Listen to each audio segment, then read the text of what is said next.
Memutih Londalo 298 tahun bukan perjalanan yang pendek.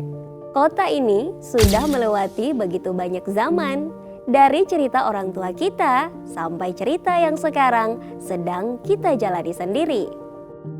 Iya, kalau dipikir-pikir, hampir 3 abad kota Gorontalo berdiri, sudah berapa generasi yang tumbuh di sini? Berapa langkah yang sudah diambil untuk membuat kota ini tetap hidup dan terus berkembang? Dan menariknya, setiap kali ulang tahun kota datang, selalu ada rasa ingin tahu yang sama. Sekarang, kota Gorontalo seperti apa? Sudah berubah sejauh mana? Apa yang makin terasa? Apa yang makin terlihat? Karena ulang tahun kota Gorontalo bukan cuma soal seremoni, ini momen untuk melihat hasilnya, untuk menyadari bahwa kota ini tidak jalan di tempat. Kalau kita keliling sebentar saja, suasananya terasa beda. Ada yang dibenahi, ada yang dirapikan, ada yang makin tertata. Dan perubahan itu bukan sesuatu yang muncul dalam semalam. Ia tumbuh pelan-pelan, dikerjakan tahap demi tahap. Nah, di usia ke-298 tahun ini, yuk kita lihat bersama apa saja yang sekarang bisa kita rasakan di kota Gorontalo.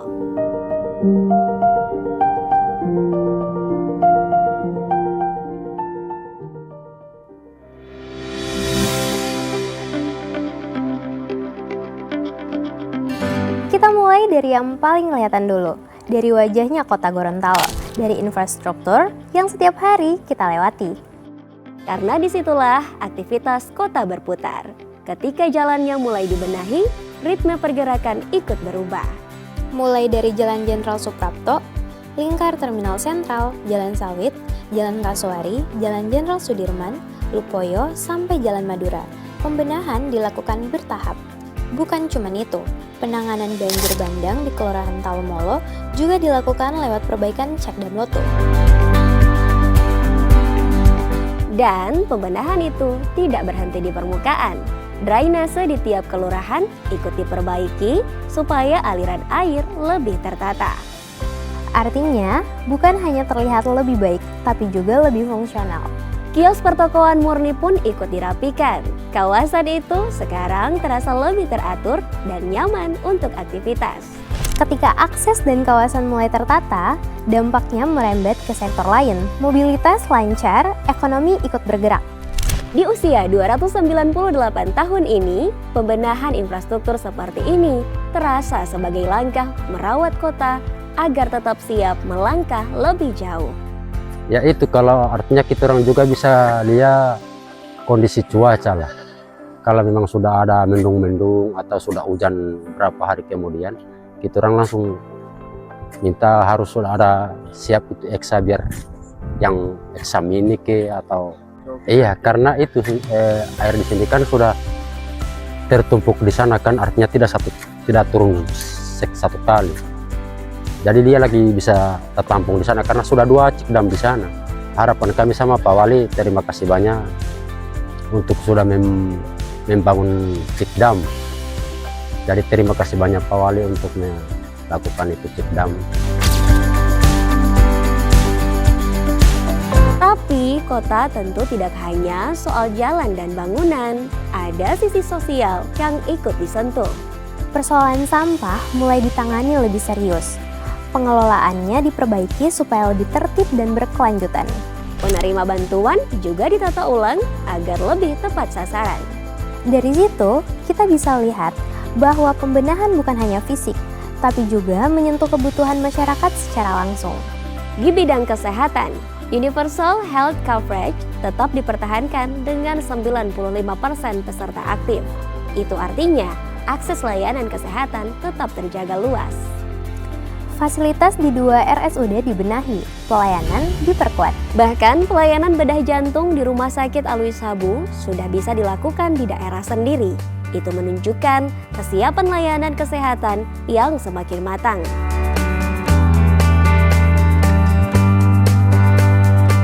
Banyak DP perubahan, DP pelayanan itu. Pokoknya DP pelayanan bagus, baru DP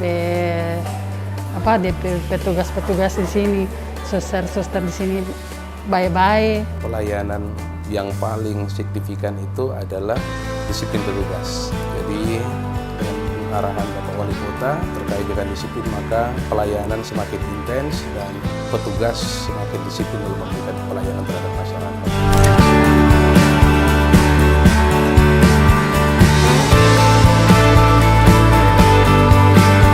Kalau fondasinya mulai kuat, denyut ekonominya pun ikut terasa. Pertumbuhan ekonomi mencapai 6,82% pada triwulan 4 2025. IPM meningkat ke 79,97 poin. Angka kemiskinan merosot hingga 0,43 poin. Inflasi juga dikendalikan supaya stabilitas harga tetap terjaga. Generasi muda mulai didorong menjadi entrepreneur. Ruang usaha dibuka, semangat wirausaha tumbuh. Di sektor pendidikan, angka anak tidak sekolah turun sebanyak 243 orang. SPMB dibenahi dan standar pelayanan minimal dijaga agar kualitas pendidikan tetap konsisten. Artinya, di usia 298 tahun ini bukan hanya ekonomi yang bergerak, tapi juga investasi untuk generasi ke depan. Penerimaan peserta didik baru juga kami sangat senang bahwa komitmen dari Bapak Wali Kota Gorontalo untuk menjadikan Kota Gorontalo menjadi kota yang religius, mewajibkan salah satu persyaratan untuk SPMB tahun 2026 ini untuk siswa dapat menyertakan sertifikat pengajian, dan ini sangat kami sambut dengan baik. Pelaksanaan sistem pendidikan di Kota Gorontalo di bawah kepemimpinan Bapak Wali Kota Adan Nambea dengan simbol Torang Bekeng Bae. Ini merupakan keseriusan pemerintah dalam membenahi Kota Gorontalo termasuk di bidang pendidikan. Saya beri contoh bahwa di pelaksanaan SPFB atau sistem penerimaan murid baru itu peserta didik atau anak-anak haruskan diwajibkan untuk memiliki sertifikat mengaji.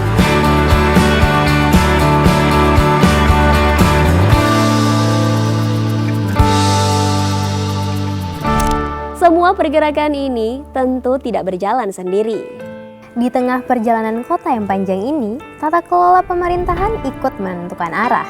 Di bawah kepemimpinan Adan Nambea dan Indra Gobel, ritme kerja terasa cukup intens. Rapat evaluasi bersama pimpinan OPD, camat, dan lurah digelar hingga 3 kali dalam sebulan.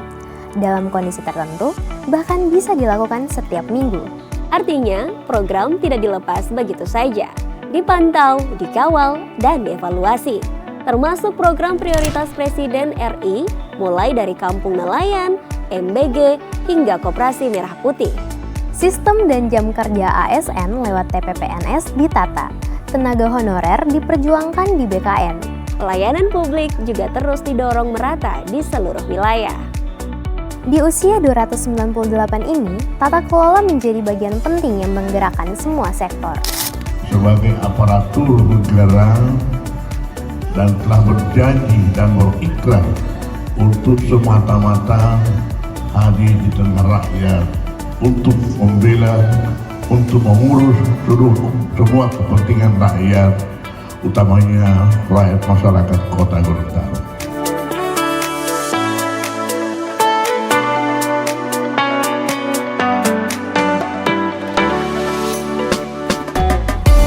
Nah, setelah kita mendengar perjalanan pembangunan di berbagai sektor tadi, mulai dari infrastruktur, sosial, kesehatan, ekonomi, pendidikan, hingga tata kelola pemerintahan, kini kita masuk pada bagian prestasi yang menjadi pengakuan atas kerja-kerja tersebut. Di usia ke-298 tahun, Kota Gorontalo mencatat berbagai capaian penting. Sedikitnya, sudah 25 penghargaan yang diraih Adan dan Indra.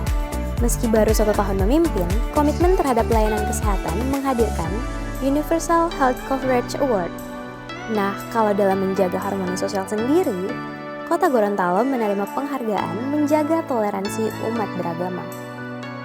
Di bidang pendidikan dan pelayanan dasar, diraih penghargaan SPMB serta pengakuan atas capaian standar pelayanan minimal.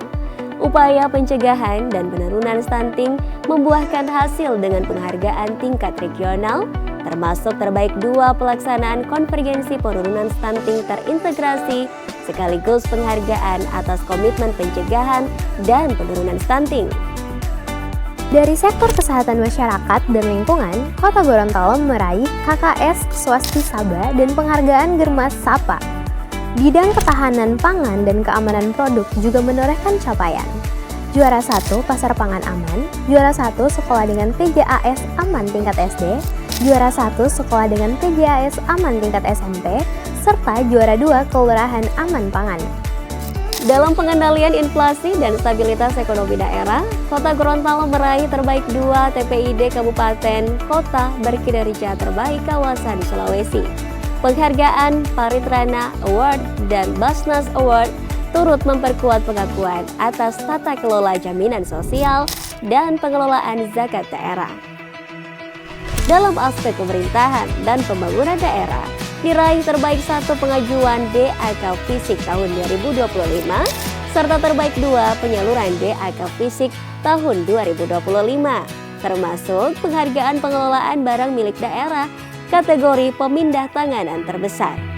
Kota Gorontalo juga penerima penghargaan Korpi Pusat, Penais Award, penghargaan menyukseskan pemilu 2024, serta penghargaan kinerja dan kepedulian dalam pelestarian bahasa daerah.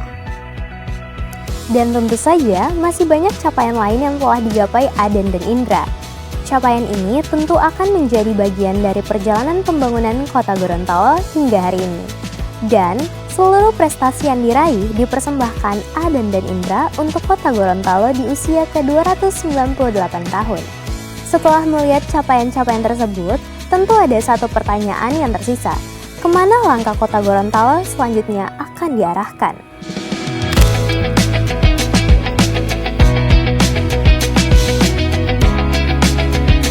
Selamat ulang tahun ke-298 Kota Gorontalo. Terus bertumbuh, terus berbenah, dan terus jadi rumah yang membanggakan untuk kita semua.